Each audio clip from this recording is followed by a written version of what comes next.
Good morning, students. Students, my name is Rupesh Sharma. I teach in PPSB MIC नानापट्टा.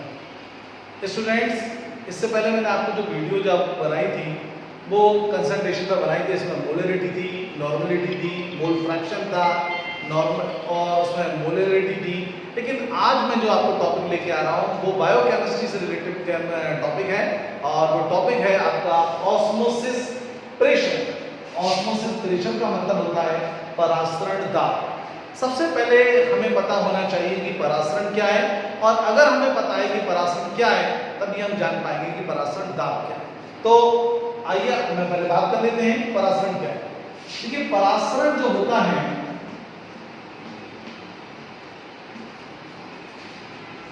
कम सांद्रता से अधिक सांद्रता की ओर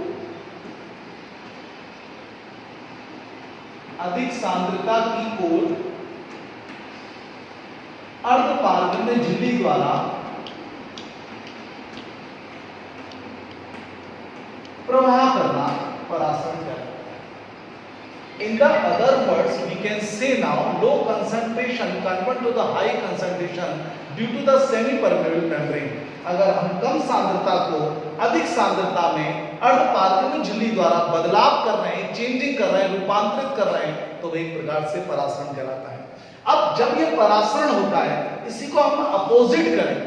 अगर मैं कम सांद्रता से अधिक सांद्रता की बात कर रहा हूं, अगर मैं अधिक सांद्रता से कम सांद्रता की बात करूं तो वो परासरण नहीं होगा, वो प्रतिलोम या रिवर्स ऑस्मोसिस होगा. अब जब परासरण की क्रिया जब हो रही है और परासरण की क्रिया को रोकना है, तो परासरण की क्रिया को रोकने के बाद जितना भी हम प्रेशर लगाते हैं उसको ऑस्मोसिस प्रेशर कहते हैं, जो आज मैं इस टॉपिक को बता रहा हूं, ऑस्मोसिस प्रेशर. तो यहां पर परासरण की क्रिया को रोकने के लिए परासरण दाब होता है, और इसके लिए सबसे अच्छा एक टॉपिक है वर्कले हार्टले विधि. तो वर्कले हार्टले विधि. देखिए, इस विधि में होता क्या है. इस विधि में परासरण दाब मापने की सबसे अच्छी विधि है. विधि और भी है लेकिन ये विधि सबसे अच्छी विधि है और बोर्ड में ये कई बार पूछी भी गई है. तो वर्कले हार्टले विधि को आप कैसे समझेंगे, जैसे जैसे मैं बता रहा हूं वैसे ही आपको ध्यान रखना है. थ्योरी को आप रटने की कोशिश ना करें, समझने की कोशिश करें. देखिए, सबसे पहले हमने क्या करा, एक कोरस ट्यूब दी. कोरस ट्यूब मतलब एक दैट इज द एक छिद्र नलिका लेते हैं और इसमें एक साइड में केस नलिका यानी जिसको कैपिलरी ट्यूब बोलते हैं इसमें, और एक साइड में हम इसको की से कनेक्टेड कर देते हैं, जोड़ देते हैं. और इसमें उस सॉल्वेंट, उस विलायक को भर लेते हैं जिसका परासरण दाब हमें ज्ञात करना होता है. इसमें हमने सॉल्वेंट भर दिया, यानी इसके अंदर हमने विलायक भर दिया. अब इस सॉल्वेंट जो पोरस ट्यूब है, इस पोरस ट्यूब के अपर एंड लोअर साइड में एक सेमी परमेबल मेम्ब्रेन यानी अर्धपारगम्य झिल्ली होती है. इसके ऊपर और नीचे हमने एक अर्धपारगम्य झिल्ली लगा दी, ऊपर और नीचे. क्योंकि आपको ये भी मैंने बता रखा है कि जो परासरण होता है वो विदाउट सेमी परमेबल मेम्ब्रेन के नहीं होता है, तो अर्धपारगम्य झिल्ली होना बहुत जरूरी है. तो यहाँ पर ये विलायक है, दोनों तरफ अर्धपारगम्य झिल्ली है, और इस जो ये पोरस ट्यूब है इसको हमने स्टील के पात्र में इसको लगा दिया. स्टील के पात्र में इसको हमने फिट कर दिया. अब इस स्टील के पात्र में विलयन भरा होता है, मतलब इसके अंदर जो है वो सॉल्यूशन है विलयन.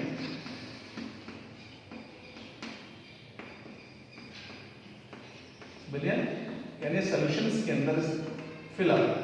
अब इस जो स्टील का पात्र है इससे हम एक पिस्टन यानी पिस्टन पी और इससे मीटर गेज मतलब एक दाब मापी प्रेशर गेज हम कहते हैं, इसको हम इससे कनेक्टेड कर देते हैं.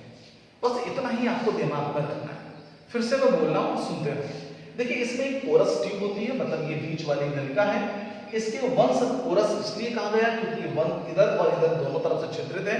एक तरफ से हमने केस नलिका ली यानी कैपिलरी ट्यूब, और दूसरे सिरे पर हमने एक कीप को जोड़ दिया, और कीप को इसलिए जोड़ा क्योंकि इसमें हमें विलायक को भरना था जिसका हमें ऑस्मोसिस प्रेशर निकालना है, परासरण दाब निकालना है. और इसके बाद इस सरल नली के यानी पोरस ट्यूब के ऊपर और नीचे एक अर्धपारगम्य में झिल्ली लगी होती है और इस पोरस नली को एक स्टील के पात्र में, ये स्टील कंटेनर है, एक स्टील का पात्र है। अब स्टील के पात्र में हम सॉल्यूशन भर लेते हैं और स्टील के पात्र से एक पिस्टन पी और दाबमापी जुड़ा होता है।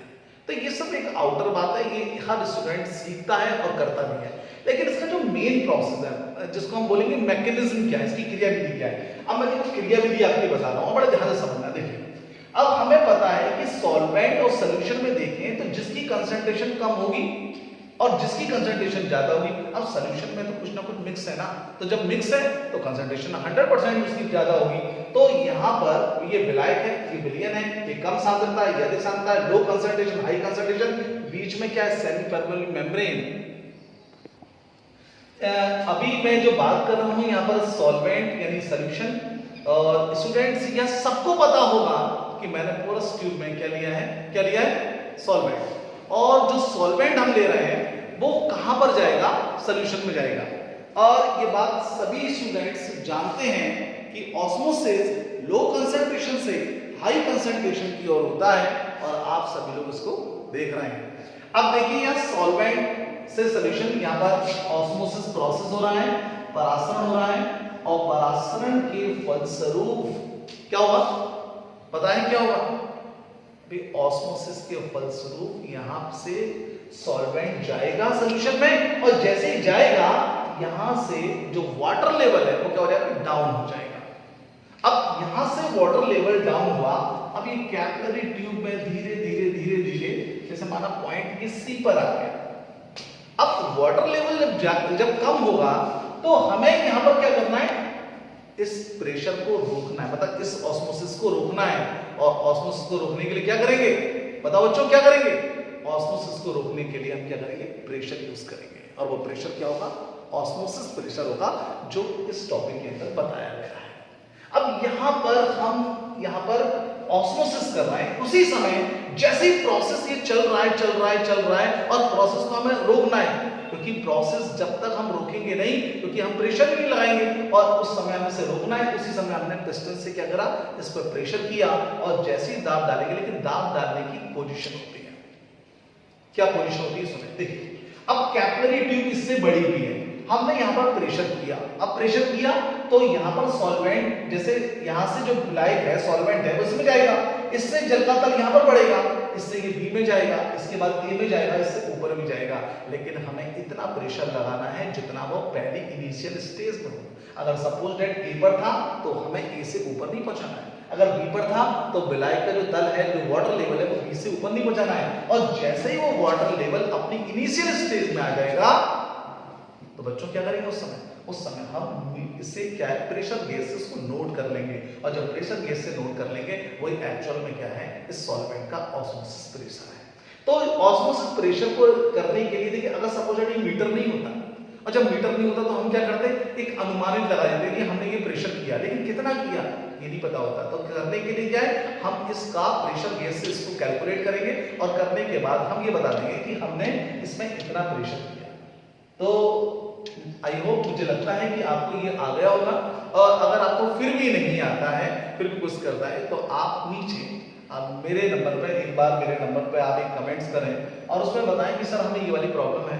तो स्टूडेंट्स ये मैंने आपको टॉपिक बता दिया है और इस टॉपिक के बाद अगर आपको कोई भी, वैसे मुझे लगता है कि आप लोगों को आ गया होगा और फिर भी आपको नहीं आया, तो आप मेरे नंबर पे एक बार कमेंट करेंगे, सर एक बार हमें फिर से बताइए, या एक बार इस वीडियो को सर एक दोबारा भी सर आप बना सकते हैं ऑस्मोसिस प्रेशर पर, मैं जरूर बनाऊंगा। Thank you, that's all.